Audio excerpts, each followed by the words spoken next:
হেঁপাহৰ ৰঙালীলৈ কেইদিনমান বাকী আৰু বাকী থকাৰ সময়তে ৰাজ্যৰ বিভিন্ন ঠাইত বিহু কৰ্মশালা আদি অনুষ্ঠিত হৈ আছে কিন্তু সমান্তৰালভাৱে যিসকল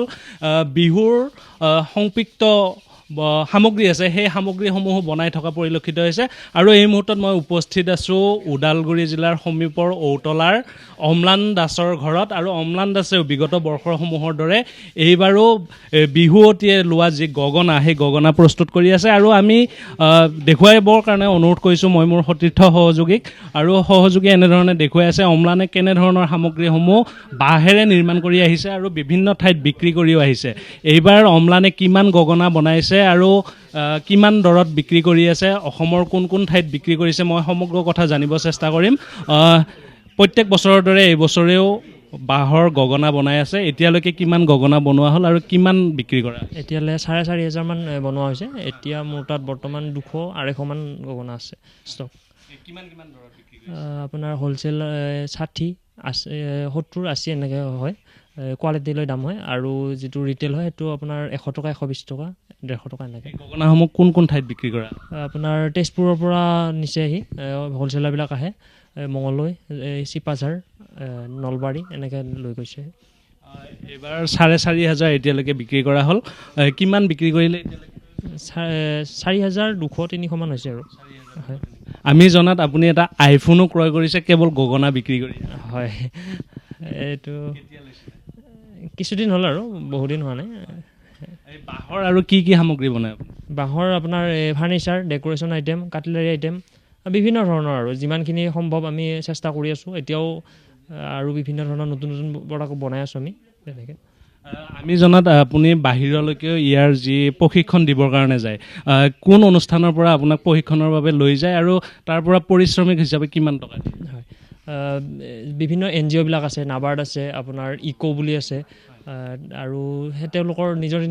ষ্টেটৰ কিবা নিজৰ NGOবিলাক আছে তেওঁলোকে মাতে তেনেকৈ যোৱা হয় আপোনাৰ কোকোনাট ডেভেলপমেণ্ট বৰ্ডৰ হৈ মই অসমৰ যিমানখিনি কোকোনাটৰ ট্ৰেইনিং সেইখিনি মই দি আছোঁ বৰ্তমান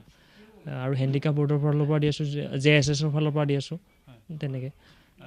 বছৰটোত আপুনি বাঁহেৰে অকল গগনা বনোৱাৰ বাহিৰেও এই সামগ্ৰীসমূহ বিক্ৰী কৰি কোন কোন ঠাইত বিক্ৰী কৰে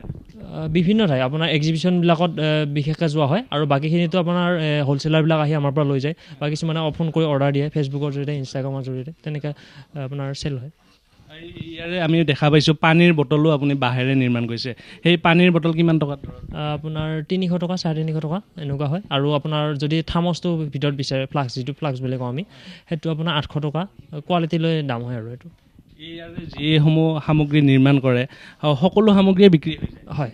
এডাল বাঁহৰ পৰা আমি জনাত আপুনি 90,000লৈকে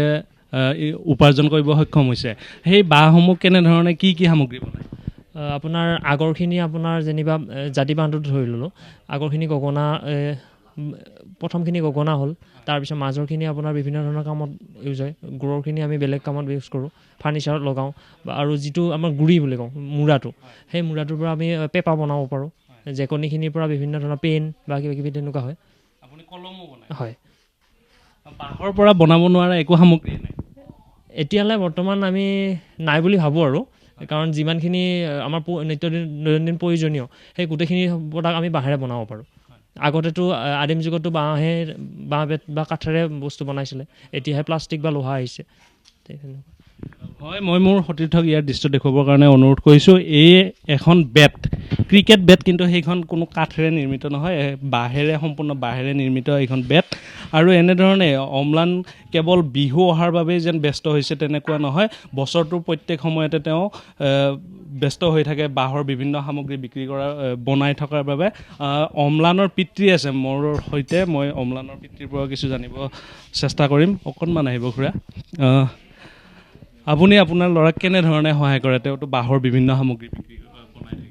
বাঁহৰ সামগ্ৰী বনোৱাত মই তাৰ যিখিনি দৰকাৰ হয় কেতিয়াবা অকলে কৰিব নোৱাৰা কাম আছে বাঁহ কটা বা কিবা কিবি কৰাত চাচি দিয়াত সেইবিলাকত মই কাম কৰি সহায় কৰি দিওঁ যেনেকৈ গগনা বনাওঁতে যিখিনি ফিনিচিং কৰে সিয়ে কৰে তাৰপিছত জোং তোলোৱা বা চাচি দিয়া কামটোত মই কৰি দিওঁ তাৰ আগবাঢ়ি থাকে সেইখিনি কামত প্ৰথমতে যেতিয়া অম্লানে এই বাঁহৰ কাম হাতত লৈছিলে তেতিয়া আপোনালোকে অলপ অশান্তি পাইছিলে নেকি কাৰণ পঢ়া শুনা কৰি থকাৰ সমান্তৰালভাৱে তেওঁ বাঁহৰো কাম কৰিছিল ঠিকে পঢ়া সময়তে সি এইটো কাম কৰিছিল কাৰণ পঢ়া কাম বাদ দি এইবিলাক কামত সি মনোযোগ দিছিল তেতিয়া মই ভাবিছিলোঁ পঢ়া কামটো অলপ বিনষ্ট হ'ব বুলি ভাবিছিলোঁ আৰু এইটো কামত সি আগবাঢ়িব পাৰিব নোৱাৰে সন্দেহ হৈছিল কিন্তু তাৰ একাগ্ৰতা দেখা পাই মই পিছত ভাবিছিলোঁ যে এইটোত লাগি থাকিলেও সি কাম কৰিব পাৰিব সেইমতে সি পঢ়িলেও আৰু তাৰপিছতে ট্ৰেইনিংটো পৰীক্ষণৰ পিছত ক'ভিডৰ আগত আগমুহূৰ্তত পৰীক্ষণ এটা পালে সেই পৰীক্ষণ লৈ অহাৰ পিছত ক'ভিড আৰম্ভ হ'ল ক'ভিডৰ সেই যিখিনি সময় সেই বছৰটোত এনেই গৈছে গতিকে সেইখিনি সময়তে সি বাকীখিনি কামৰ এই পৰীক্ষণৰ জৰিয়তে যিখিনি জানিলে তাৰে এই প্ৰেক্টিকেল অৱস্থাত বাস্তৱত পৰিণত কৰাত সুবিধা পাইছিল তাৰমানে অম্লানৰ এই কামত এতিয়া আপুনি সুখী বৰ্তমানলৈ মই সুখী বুলি ভাবিছোঁ কাৰণ আগতে যিটো এটা সন্দেহ আছিল সেই সন্দেহটো এতিয়া নাই কাৰণ ইয়াৰ চাহিদা বহুতে আছে গতিকে সকলোৱে বিচাৰে গতিকে ইয়াৰ গ্ৰাহকৰ অভাৱ নাই হয় এনেধৰণে বাঁহৰ বিভিন্ন সামগ্ৰী বিক্ৰী কৰি নিজে স্বাৱলম্বী হোৱাৰ লগতে ঘৰখনো সুন্দৰভাৱে চলাই নিব পাৰে অম্লানে আৰু আমি আশা কৰিছোঁ অম্লানৰ যি এই জয়যাত্ৰা অব্যাহত থাকক